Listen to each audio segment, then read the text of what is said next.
maybe. There we go, live. Sorry, friends. Welcome to February 23rd. My goodness, the last week of February. How are you, my darling? I'm good. February was flying, wasn't it? Oh my gosh, it seems like we were just starting this year, and now all of a sudden we're Oh, already at the end of February. absolutely. Well, listen, welcome back to the Beyond Nutrition Community Podcast. I am Coach Sherri. I am a senior health and wellness coach and a National Academy of Sports Medicine certified nutritional coach and behavior change specialist. And I have spent my own years, right, going through the healing process. And now I help others rebuild their health without extremes or shame. So if you're new here, make sure that you hit follow, like this episode, and subscribe so you never miss our conversations that help you heal in real life, not just on paper. And every day, did you know we're on every day? No, we're not. Every week, we break down the science, stress, and the stories behind sustainable wellness. And we do it in a way that actually fits your life. So, who are you, ma'am? Hello, hello. Yes, I think if we were on every day, people would probably get tired of listening to us, but I would. I I'd don't get know. tired listening to me. I don't know. Social media, let us know. Would you get tired of hearing us every day if we were on every day doing this, doing lives, doing, going active? Anyway, I am Becky Niles, which is my handle on most of my social media. So I posted a post the other day on who am I, right?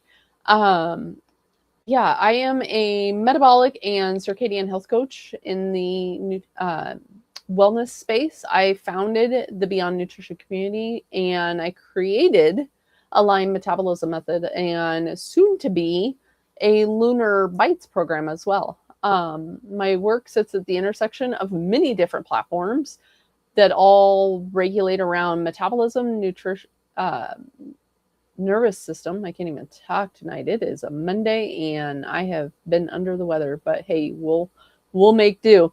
Nervous system regulation and real life, because we got to be able to create a sustainable Yeah. lifestyle in this wonderful world that we live in. And there is so much wellness advice out there that many people get very overwhelmed. And it's not that they are failing at a health plan, it's just that they are looking at it from only one pillar. And that is why I take a pillared approach where we actually get in and we execute so that we make sure you are not underslept, overloaded, or overstimulated and running in solely survival mode. So that is what the aligned metabolism method does, is I focus on all of the pillars of life, not just one dogma or pillar focus such as nutrition. So it is beyond. And that is also why we have the community, is because we created a community that gave people space to come together, to socialize, to be able to ask questions of different coaches, whether it is you, myself, or Coach Sly, which isn't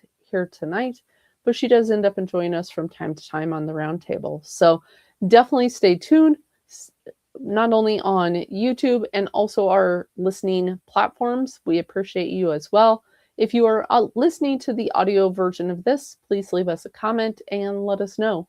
Um, but the rest of you, glad to have you here tonight. Glad you're joining us, and I can't wait to get into this topic. Yes. So the topic tonight is the wellness advice that quietly backfires. And I'll be honest with you, I think this is an ongoing conversation that Becky and I have all the time with each other. Right. Mm-hmm. Things that we've tried in the past, things, things that we see our clients going through. And it's just, unfortunately, it does cause backfire. And I've lived it, you've lived it. And that's why we thought it was such an important topic. So, just to kind of set the tone, have you ever seen or heard like the wellness advice that assumes that you are already regulated, you're already rested, and you already are resourced? But the truth is, most people aren't, right? Most people are in survival mode. And so healthy, quote unquote, habits, right, can feel like a punishment. So your body isn't resisting healing. It is literally protecting you. So I'm gonna start out. I have a bunch of questions tonight Well, for Coach Becky. So before I get to those questions, what do you want to add to that? Well, there's so much healthy advice that sounds great on paper, right? Yeah. So many people will end up and see a naturopath, or they'll see a functional, or they'll see a doctor, or they'll see, I the list goes on, right? There are Yeah. so many, even coaches, right? And in the spaces where on paper it looks good, or it's a blanket, this approach works for everyone, right? But that ends up and it backfires because it doesn't necessarily work on an individual basis. And unless you're looking at, and that's one of the things with overall programs, right? Is who's to say, Mary Beth down the road, right, and Susie Q in town are going to end up and be able to do the same plan. But if you end up and you have that, and that's where, again, I think it does take unpacking, right? This whole wellness habit and things that are being promoted, because a dysregulated hormone or the metabolism, and it everyone doesn't have the capacity to tolerate certain things, and that's where a lot of people still feel exhausted. They end up and they try things and it backfires, or it works until it don't, right? Because they're so inflamed, and then they feel like they're stuck, and or they end up and they start to see a metabolic stall, right? Yeah. It's not because you're broken, and it's not because of lack of discipline. I know I've known people, and I've had clients in clinical practice that they do everything perfectly, right? Hmm. But then there's this whole safety side of things, and Yeah.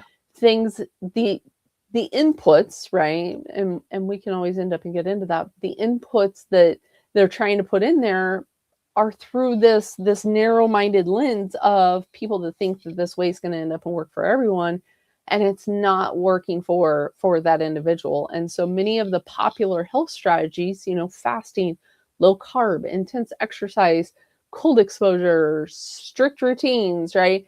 Hmm. This all becomes additional stress, and it really just overloads the system. And I can't tell you how many times I've sat on, one-on-one coaching sessions, and I've told the person, we're going to end up take this back because Hmm. we got to strip it back to basics. So Yeah. there isn't, people end up and feel like they've failed, and that's what, hopefully, out of tonight, people end up and get that encouragement to, seek beyond, right? Seek Hmm. additional, because I realize it feels like, and it felt like that for me too, like I had tried everything. Everything.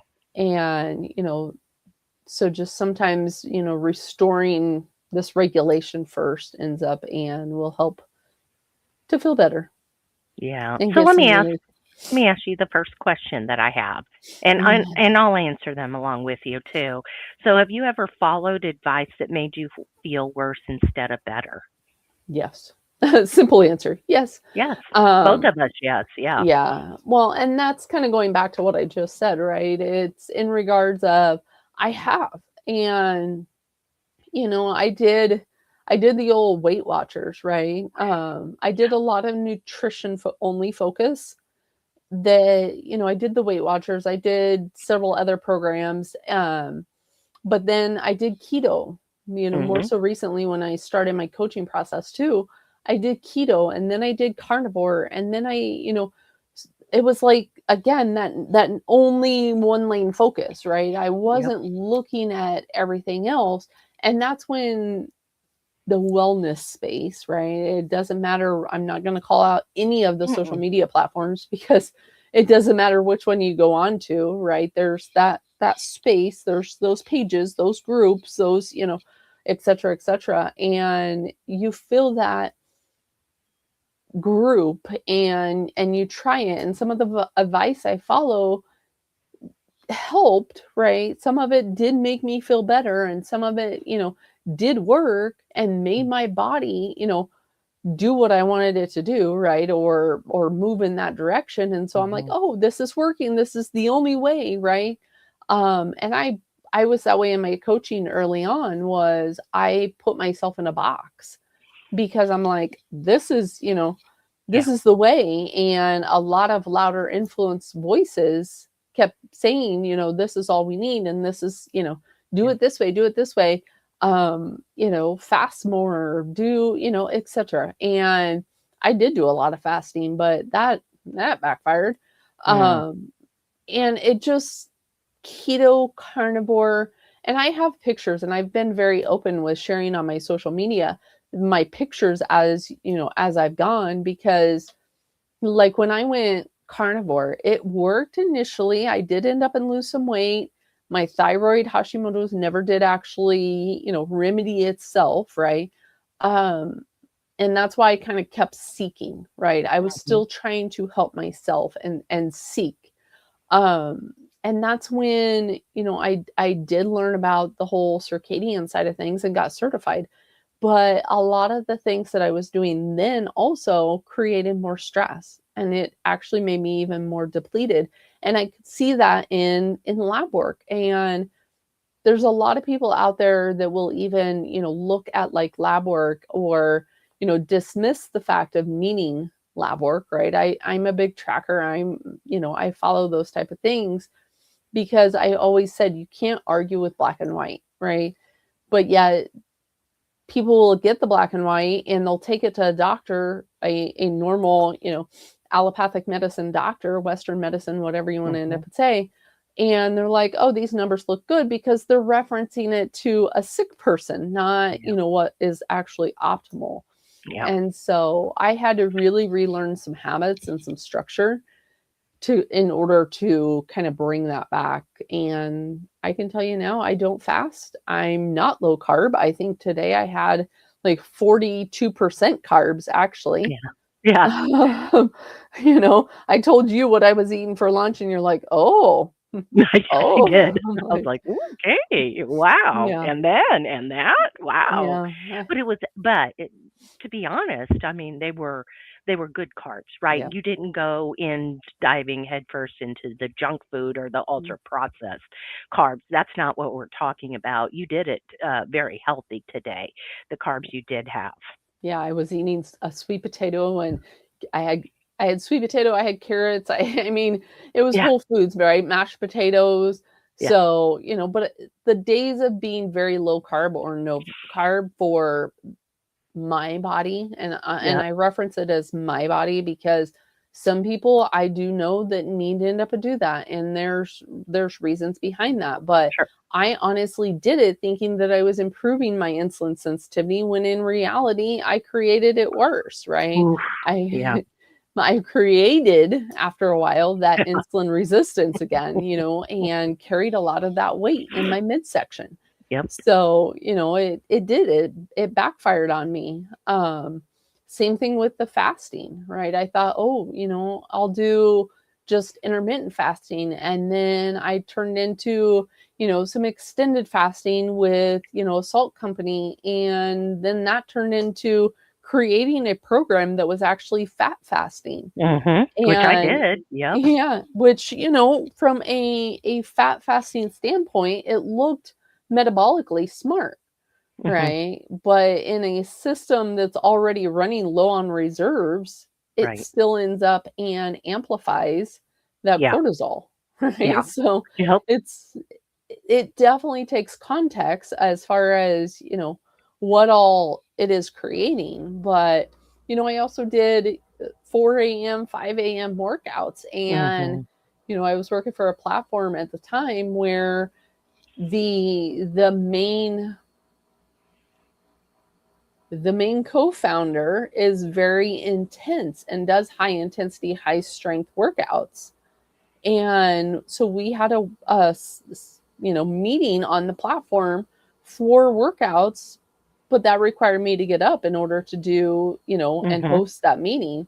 Yep. So, who needs sleep, right? I was Yeah. feeling productive. I was getting up and I was doing a workout, and I was, But there again, Mhm. my body interpreted it as more stress, right? Right. So it was like it it truly did end up a backfire on that standpoint as well. And that's where, you know, I always say you can't biohack your way or structure your way with healthy things into a lifestyle. You have to have your lifestyle and it Yes. has to be sustainable. And then these other things, you know, just like earlier today I was doing red light, right? And you have to kind of time it where it's not going to interfere with sleep. Cold exposure, right? I do cold exposure in the morning. I live in Nebraska. It was, I think, 6 degrees or 10 degrees. I don't know what it even was this morning. It was cold. I Yeah. was walking in snow the other day, you know, so I get that cold exposure, but I do also do cold showers. But again, you can't have a overall bad lifestyle Yeah. or a lifestyle that's creating a lot of stress and Right. add these to it. Same thing Right. with supplements, right?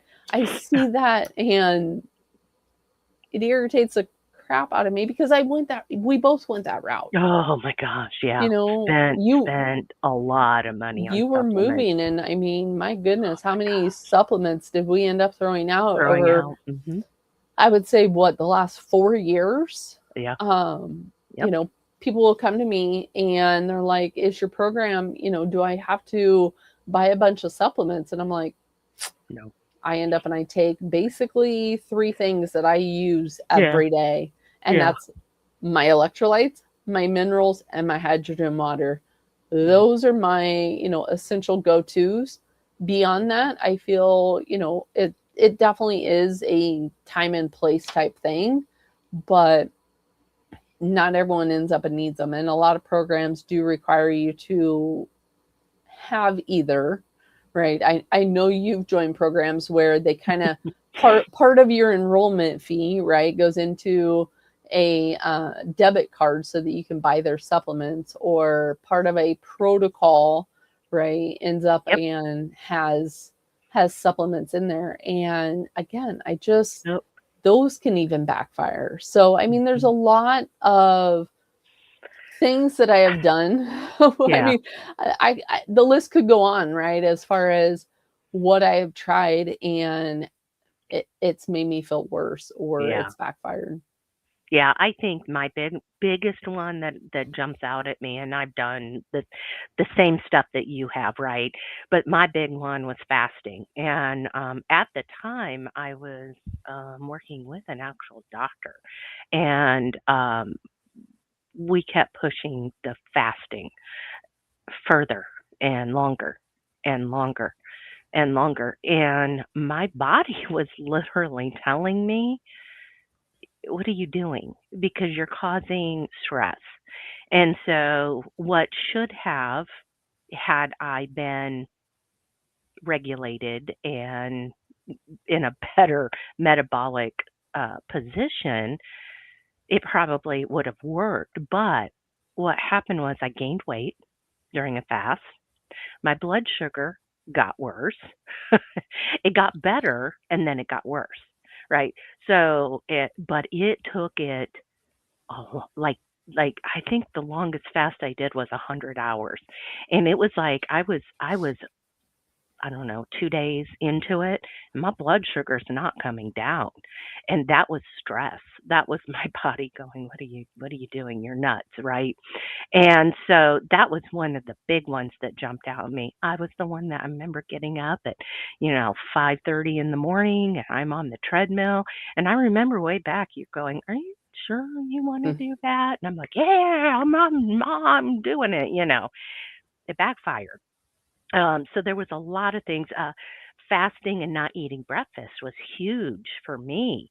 I have to eat breakfast. I do not ever skip breakfast. Like it is rare that that happens in my life now, because with the CGM on, I would watch my blood sugars just keep climbing and climbing and climbing because I didn't eat breakfast. And so it would be 12, 1 o'clock in the afternoon before my blood sugars would finally start to come down a little bit. Like it was crazy. Mhm. But my body was telling me, but here I am trying to do it harder, faster, better. I remember when I went militant carnivore. I Yes. went from keto to militant carnivore, and that tanked then my thyroid and my hormones, and my A1C was got to be at one point the worst it had ever been the whole time I've been a type 2 diabetic. Like it was shockingly high for somebody that had, I don't know, 5 grams of carbs, and that was from eggs, right? Mhm. Like crazy that my body was telling me, like, you know, Sherry, you need to back it down here. So that was some good advice, but it backfired, right? And Mhm. so surviving that, the the digestion and the metabolism and the motivation and the cravings and the sleeping. And then you've got high stress because you've got a low capacity for the rigid outlines. And then the wellness industry is over here going, uh, keep doing it harder, better, Yep. faster, and it's not accounting for the trauma and the burnout and the chronic stress, right? And so then people internalize the failure instead of questioning the advice. And I know you remember early on in um my wellness journey, and I think that was one of the first few times you and I had met. I broke down in a meeting and just sobbed because keto had stopped. And so I wasn't figuring out that the advice that I was getting was causing that failure, right? It wasn't Mhm. because I didn't know how to listen to my body. So I know you and I both teach this, but what are some Mhm. tips and suggestions for that? Well, timing matters, right? So that's my biggest thing is context, right? It's not that some of these things don't work. It's Yeah. context. There's got to end up and be context. There's got to be timing, right? But the biggest thing that I end up and I look at is, how one of the first things I will end up and look at is light and sleep. How is a person's circadian rhythm, right? What is their sleep routine? Are they getting quality sleep? Because if you're not sleeping and you're not seeing, the light of day, then a lot of the other things that you end up and you stack in there aren't going to end up and matter, Right. right? It's going to constantly just kind of backfire on you because healthy habits are only healthy when the body can receive them. Yep. And if you're trying to force things, or if a space, let me end up and rephrase that. If a space is trying to force these different things on you and your body is not at that point, that's again why it has to be, in my opinion, more of an individualized or, a one-on-one type thing. Because what capacity are you at before Hmm. you start adding additional things? And healing often brings, it's not necessarily by adding more Yeah. for some people, but it's removing what the system can't tolerate and getting your baseline. And I've told people before, what can you do on your worst day?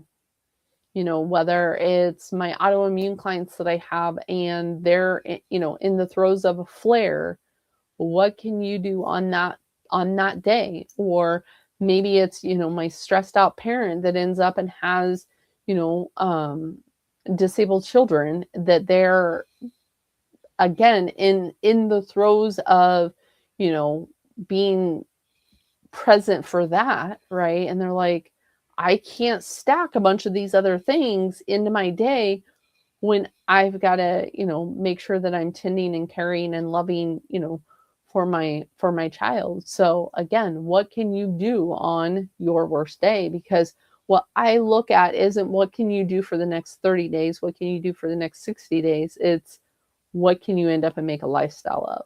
And Correct. that's where I jump ship on trends, right? Yeah. I'm not doing the next fad. I'm not doing the next, it may not be fancy. It may not gain me followers. It may not, have a flashy tagline, if you will, because it's discipline. It's what can you set and structure, and that's where, again, working with people, it's the body. Yeah. The body is already going to be in many times depleted, underslept, and running on stress. Well, how do you know when somebody's body is saying this isn't working? Like, because again, most people don't know, they're not listening, right? And so what advice can you give to those, to our audience, that they kind of know, like, if your body's doing this, it's telling you it's not working? Are they waking at night? Are they wired but tired? Um, are they bloating? Are they? I mean, the list goes on and on as far as symptoms. Mhm. As far as again, are they wired but tired at night? Do they end up and Mhm. have cravings? Are they very fatigued or crashing during the day? Are they running on caffeine? I can't tell you how many people that think that they, have to end up and run on caffeine. Are they waking at night multiple times with this urgency, whether it be waking startled or waking with this urgency to pee, Mhm. right? What irritable? I mean, do they end up again kind of going back to the sugar cravings or cravings in general? That can come from a depletion. I talked in a meeting the other day in regards of, if you're craving salty food, what your body is necessarily after, right? It's not necessarily after the potato chips. You only taste like the first two or three potato chips. After that, it's your body is simply trying to seek something. Same thing typically with sweets. Your body is, seeking something. In my thyroid clients, I see a lot of, cold hands and feet. There's a lot when it comes to even hormone side with libido, libido dropping, temperature regulation throughout the day, whether, that's hormones of hot flashes, because even though I had a hysterectomy at, 29, I've been able to manage post hysterectomy without HRT. And I understand the fact of what a actual hot flash is when it feels like you're burning from the inside out. Yep.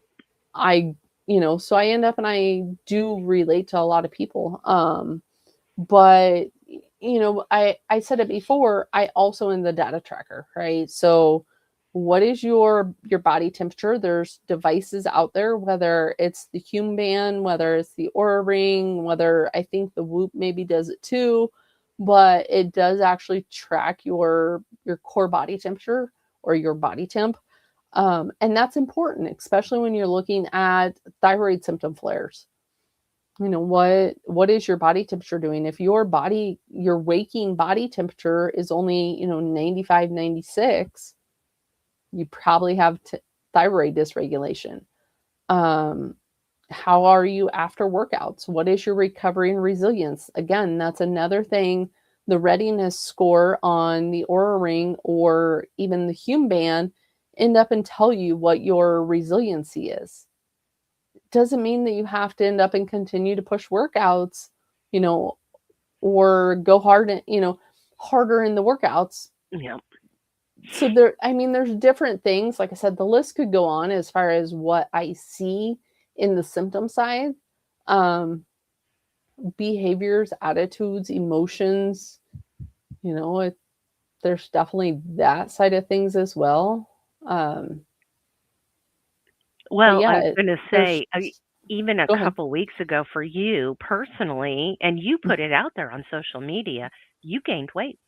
Hmm. And we both knew it was a direct correlation with the stress that was going on in your life, right? Yeah. Yeah, when people end up and burn the candle at both ends, and I Yeah. coach it all the time, right? But I knew, again, Mhm. even though I know the practices, Right. there are going to be those times where I was on a deadline essentially, Yeah. right? I had things that I had to get done and I had to get it out there, you know. But I was able to, yes, have a temporary stress, right? But my resiliency that I've been able to build throughout this, method, um, I was able to bring that nervous system back in relatively quick, Yeah. respond back to it. And obviously I have, and it's not because I ended up and I pushed harder or I pushed faster or I did fasting or, anything like that to end up and lose the weight. I just knew what I needed to end up and do. And I leaned more into the nervous system work and, you know, didn't do my workouts a couple days, did more of the breath work, did more of, the parasympathetic stuff that we coach. And yeah, I brought it Right. right back. So, Right. Well, and I think that's, kind of going into our next topic is the discipline culture. So when discipline requires you to have executive function, what shuts down is under chronic stress, right? Or the hustle culture is disguised as dysregulation. They disguise it as motivation, right? Oh, and it's like, whoa, whoa, whoa, let's back up here. People think that they need more willpower when actually, guess what? They need more safety. And that goes what you just talked about. It goes for me as well. And so, you know, swapping discipline for that capacity based planning, like you said, what can you do on your worst day? Those are your foundations right there. And you can also use micro habits, right? The 2-minute routines, the breath work, and the grounding, and getting the natural light, and things like that. Those are some 2-minute micro routines that you can do. Some shifts, right? Through even the good days, right? And that's and those become habits, but it's be careful with that dysregulation of you got to go harder, faster, better, and oh, you don't have enough willpower. And so, when somebody's feeling overwhelmed, I know you go right back to the breath work. mhm. Yeah, and I even have started using breath work around meals because Mhm. typically 90% of people end up and actually eat in a day, right? Yes, the other person is those out there that are still doing a bunch of fasting. But anyway, what I will tell people is even doing a couple rounds of breath work around their meals. That's one of the biggest things I use with clients all Mhm. the time is when you sit down to a meal, you sit down, just end up and be present in that meal, but then do a couple rounds of breath work. Just breathe in, hold, exhale. It's as Yeah. simple as that, right? And it's a really easy habit, again, or a micro habit as you call it, to Mhm. stack into your day because you're already sitting down to eat, hopefully. If you're Right. working with one of us coaches, that's one of the big things, right? We're not grabbing as we walk through the kitchen, we're actually sitting down to a meal. Um and also that, eating within that hour of waking Yes. is Big, huge. huge. I Yes. mean, Yes. that is one of the simplest micro habits. And I've worked with people where they may not be able to eat breakfast initially, but we do get them eating food and they don't always correlate the fact of why they can't just drink their food, but Yeah. it does end up and make a difference when you start to simply chew your food. Right. Digestion starts actually in the mouth, and as you are chewing, and then you're able to, get the organs in a circadian alignment, your eyes in alignment, because you're seeing sunrise, that whole side of thing. It's not just the consistency of that morning nourishment or that morning nutrients. It's a case of setting yourself up in alignment. Mhm. Mhm. So, I'm going to ask our audience a question. Do you, audience, put in the chat or the comments, do you have, are you kind of clinging to something that you kind of know is actually probably hurting you? Can you identify that? If so, put it in the chat. We're curious as to what you see in as you know you're listening to this and it's going, oh, some light bulbs are going off, right? So you just spoke about fasting and skipping breakfast. So we know, right, that fasting is a stressor. Um, One of the early things that I learned about fasting in my healing journey was if you didn't sleep well the night before, you don't fast the next day. Like that's a no go, because you don't stack a stress on top of a stress. Um, but fasting, because fasting is a stressor, and it's great for the people that are regulated, right? Those bodies. But it is utterly just terrible for this dysregulated ones, and that includes me. I don't fast anymore. Very rare. Now, that doesn't mean that, like last night, I skipped supper. Um, but I was satiated and I knew I was fine, right? I had enough food in me yesterday to know that skipping that one meal didn't really do anything. Now, but I got right up, back up this morning, and within, yes, 30 minutes that I was eating breakfast. So, again, I didn't skip breakfast, but did you know that skipping breakfast spikes cortisol and that destabilizes your blood sugar? I am a walking dysregulated blood sugar person. I, at this very moment, do not skip breakfast. And also, it leads to irritability, anxiety, and nighttime overeating. So if you're finding, and that's one of the things that on the clients that I coach, because I also do coach on the GLPs dash, the number. I do coach that.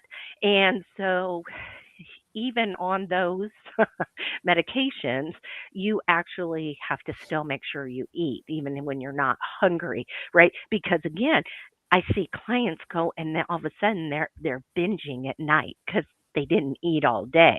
And that doesn't just go for those people on that medication. It also goes for people, period, that like, oh, I wasn't hungry all day. And then all of a sudden at night, they're sitting there eating their bag of potato chips and their nuts and their popcorn and whatever it else it is. Hmm.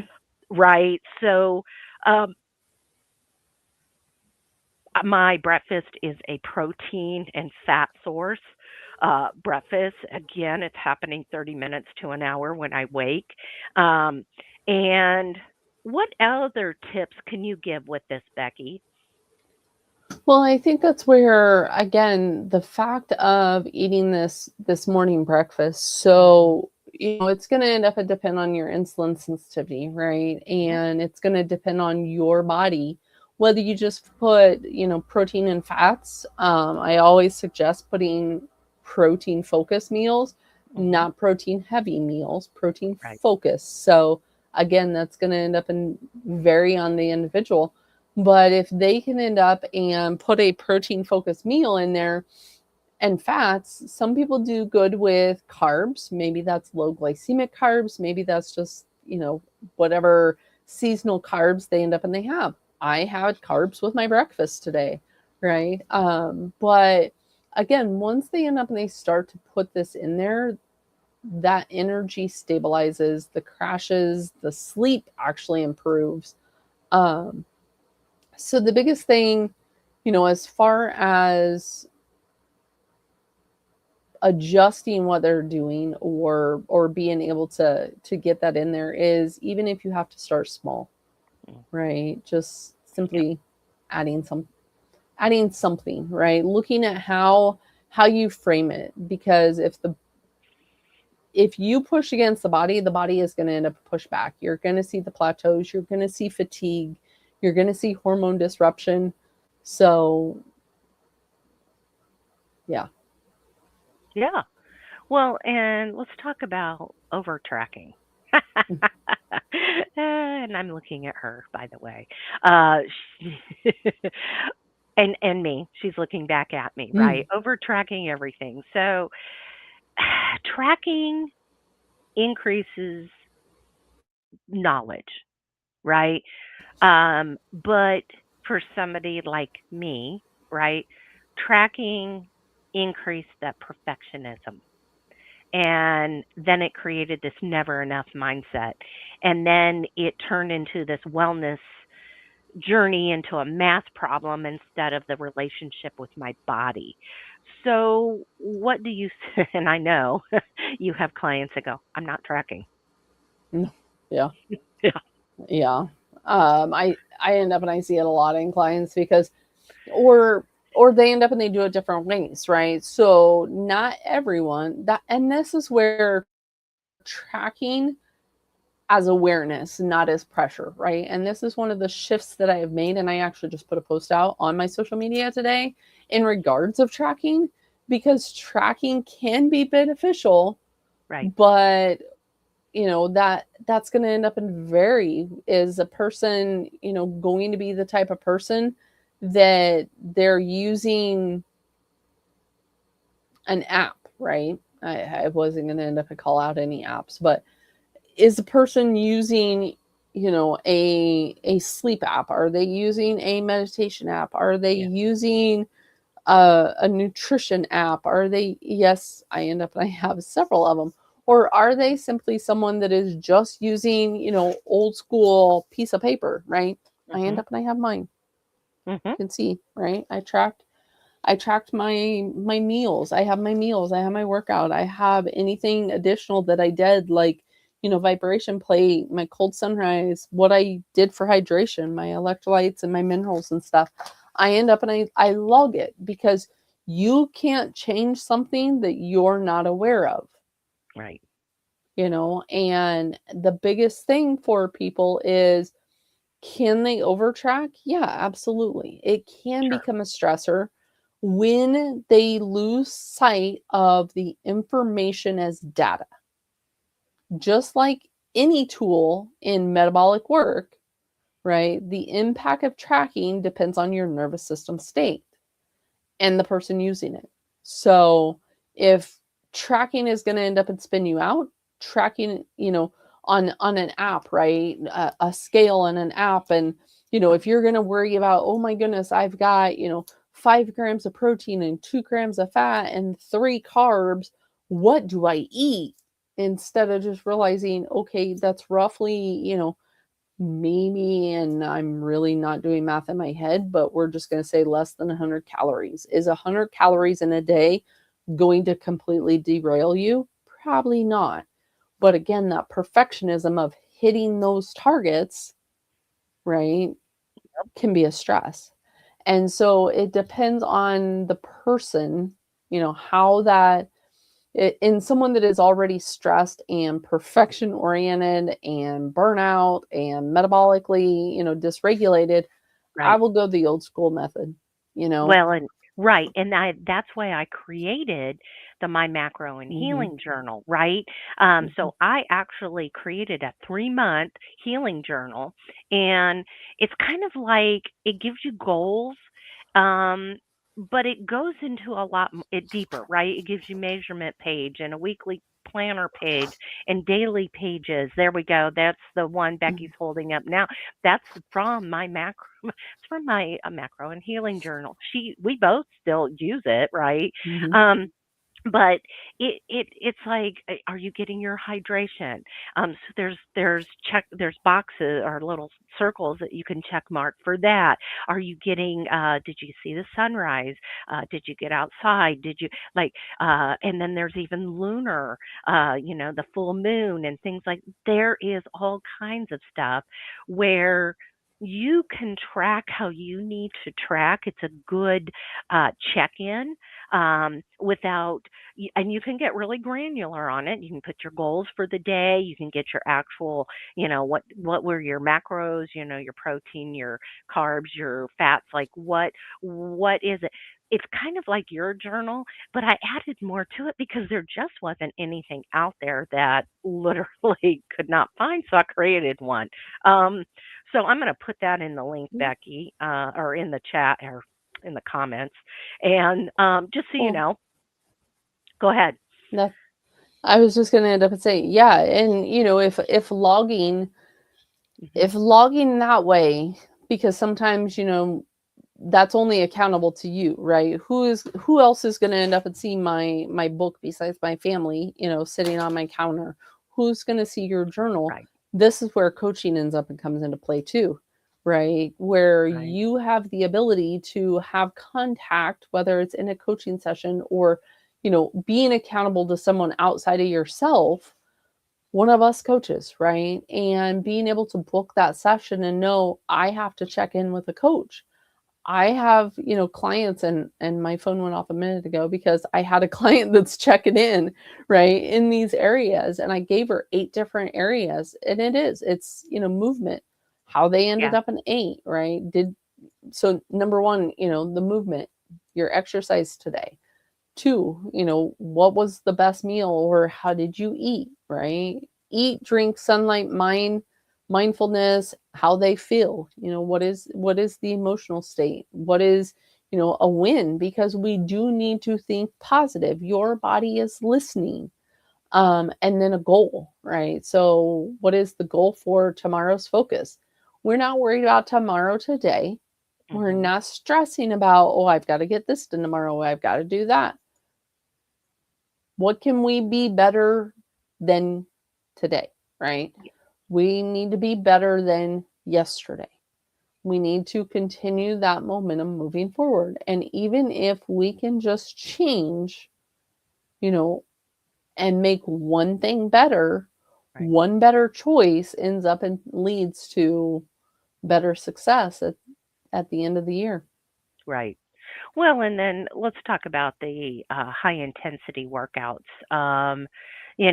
So burned out bodies actually interpret danger and not fitness. Did you know that it leads to inflammation, fatigue, and stalled progress?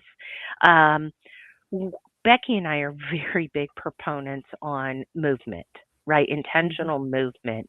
Um, a couple weeks ago when you were under the high stress, you did not do any of your workouts. Instead, you focused on the stress and the breath work and all the things that were going to, bring your body back into alignment. Walking, right, and mobility.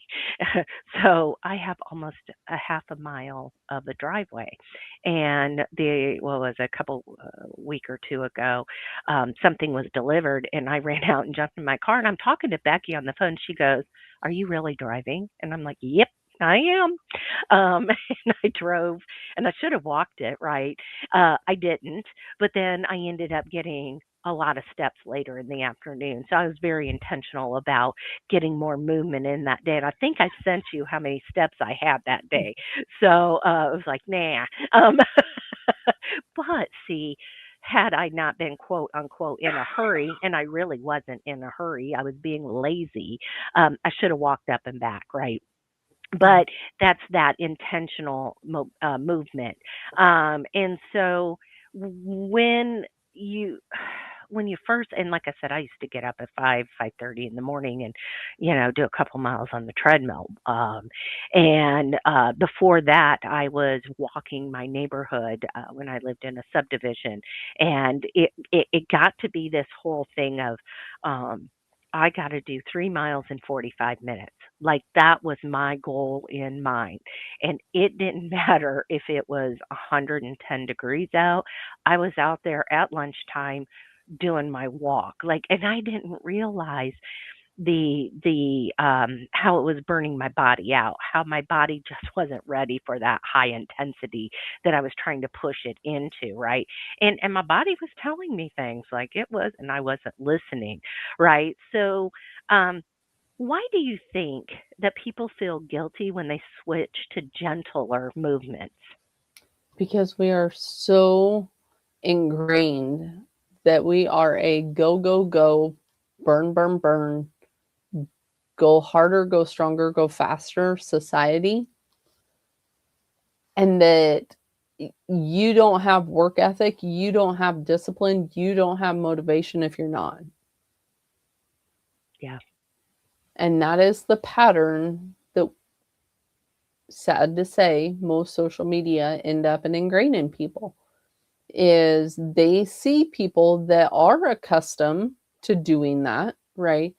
They have been very active. They have, and so they try to go from point A to point, you know, elemental P, right? Mhm. And they forget the journey and the process that even that person or that influencer or whatever, label you end up and you want to put on that person Mhm. took to get to that point. Right. Yeah. They just end up and see their workouts, their, whatever, and they automatically think that they can end up and go. And I see that in so many, that it creates a increased level of stress and or failure mentality. Mhm. Because if they can do it, I should be able to do it. And Right. I've got to do it. And, it just really creates a lot more stress. It does. It does. So clean eating and food rules, that's another big right? And what is one food rule that you had to unlearn or that your clients are unlearning? That carbs aren't going to unalive me. And I say Mm, that so that we don't end up and get, I say it that way unalive. so that, yeah, Yeah. unalive, Yeah. so that we don't lose our YouTube again. Um, that was one of the biggest things. And it really did end up and take some time for me to realize that carbs weren't bad, right? I leaned into carbs for what I thought was a good, 2 years, but then my body even needed, more. And I've been able to, I have been able to, doesn't necessarily mean that all of my clients have gone there or are able to, eat even the level that I do. But I really did end up and have to lean into the metabolic signals that my body was giving me. Mhm. Um, and that's the other problem with tracking too. It can blunt the awareness, Mhm. right? You don't realize the feedback that your innate body is giving you, Yep. or learn the pattern recognition, because whether you're eating by a clock or you're eating by an app, you're not the one that is in control. You're outsourcing that. And that kind of goes back to, the same thing, right? If you're outsourcing, you lose those natural tools, those Mhm. natural feelings. Mhm. And so that's where, again, the overall topic, right? It can end up and it can backfire. Yeah. You really have to end up and be able to listen and not burn the candle at both ends and not push harder. Right. So, and I know you remember that day. So I had been militant carnivore for 2.5 years, and I tanked my thyroid and my hormones, my blood sugar, my A1C got worse. Like I had to put good carbs back in. My body needed it, but my body had went so long without it. So when I had a steak and I think it was a sweet potato, wasn't it? Yes. Mhm. Um, which I ate the steak first and then I ate the sweet potato. I had my continuous glucose monitor on, and I think it went up something like, I don't know, was it like 80 points? And I flipped out, right? Oh my goodness, I can't have that, which is the very normal reaction to that. But it came back down pretty fast, right? And I had to start teaching my body to handle those good carbs again. And it wasn't an overnight process, but it wasn't one that I gave up on.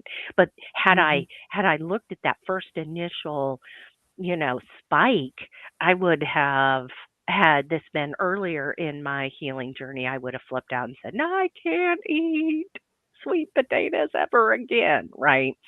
Mm. And I'm sure you see that rebuilding of trust with clients. Yeah, absolutely. And that, again, where we work on, coaching sessions and being able to really reassure, and listen to that feedback and explain what that feedback is giving, right? If your blood sugar went up, but yet it come down, like it should, not hypoglycemic or reactive hypoglycemic, but that's the body responding the way that it should. Right, That's the cells that are being receptive to the nutrients and the information that it is given, right? You want that to happen. That means that your metabolism and your body is doing what it needs to do. Now, if it went up and it stayed up, right. right, then we end up and have a whole nother story. But I want to pause real quick and say, for anyone that is watching and has questions, I see a couple questions come through on Oh, Instagram. We good. will end up and Yeah, watch those or answer those. So definitely end up and take the time to post those. We'll go through and answer those.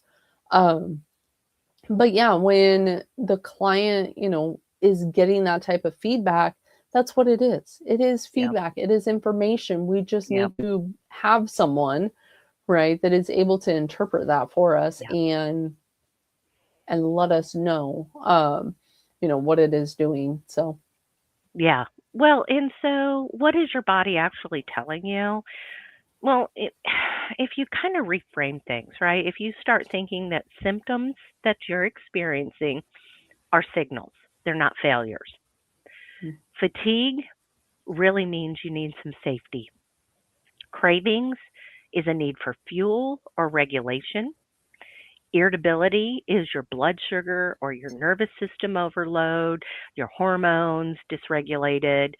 Uh, Now, falling off the wagon, that's your body rejecting some unsustainable strategies, right? So, how would you help someone shift from that shame to more of that curiosity side of, oh, my body just told me something? yeah, when they end up and they have to shift from the shame, it's a case of what can we put and what structure can we end up and do. And maybe that's, like right now I end up and I have a couple clients that we just have a couple goals per week. It's not I want you doing, this circadian every day, and I want you to do this grounding, and I want you to do this and this and this and this. It's I want you to simply, do the X and Y, right? Create that, because that is going to achieve them that win, right? And really, as the body continues to recognize that they've got that win, they've got that structure, they've got that, built, then it becomes sustainable. Hmm. It's not a case of, how do you put the whole program in, in a week? It's a case of, you know, where is the person at and Hmm. taking them from that point. Yeah. Because I'm not going to start someone where I'm at, Yeah. right? Or even where I'm at. Yeah. Yeah. And we're both in, different spots, but Oh, yeah. it's a case of starting them where they are and really listening to their body, the feedback that they're giving, the symptoms that they're experiencing, um, and really tailoring that specific to them. Yeah. So some gentle alternatives is always look at your safety before strategy. Predictable meals helps regulate the cortisol. Slow, slow, slow habit stacking. And what that does is it's building trust with your body.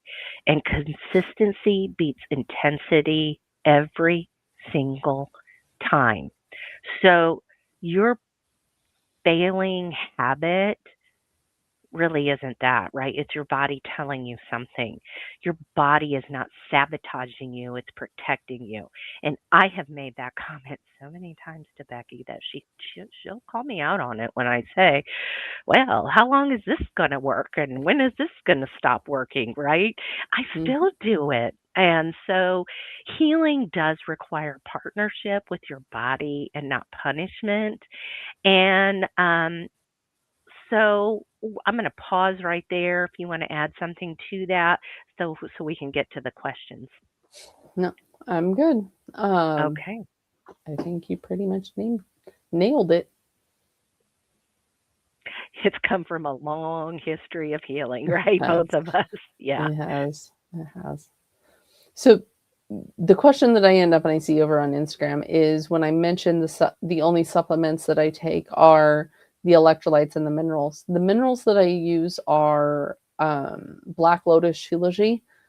We actually end up and use that. I take it once, if not twice a day. I'll end up and I'll use it in the morning. I just put it in, my coffee mug, blend it up with some warm water. It's like my coffee replacement because when you remineralize, especially in the morning after, being quote dehydrated all night, that does end up and set the body up for success. So I will use Black Lotus Trilogy, and the links are in my link tree. If you go to the link tree, scroll down to Becky's, I think it's called Becky's Affiliate Things. Scroll down to that. All the links are there. Discount codes, anything like that is there.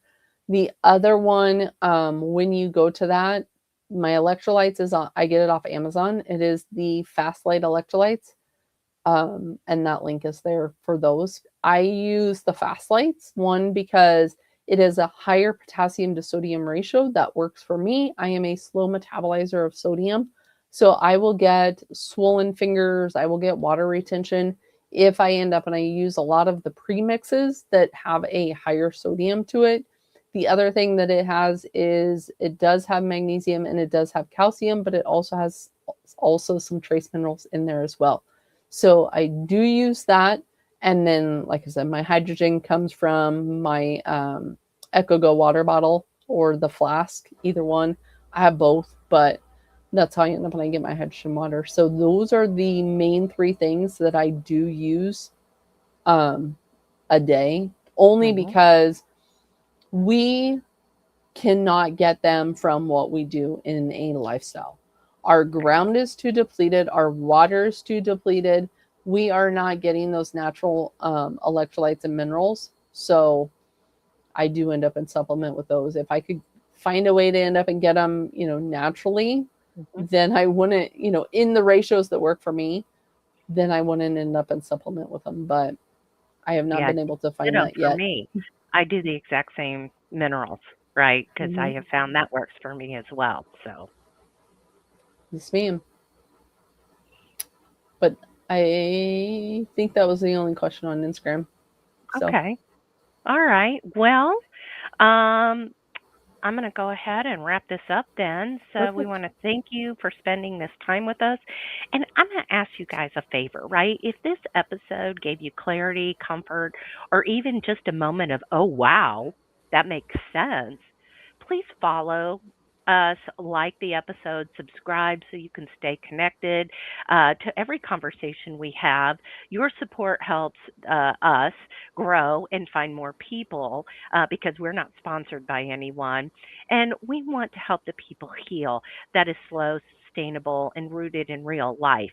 And don't forget to share that with somebody. If you go, oh my gosh, my best friend needs to hear this, go ahead and share this with them because they're not failing. Their body is just asking for something different.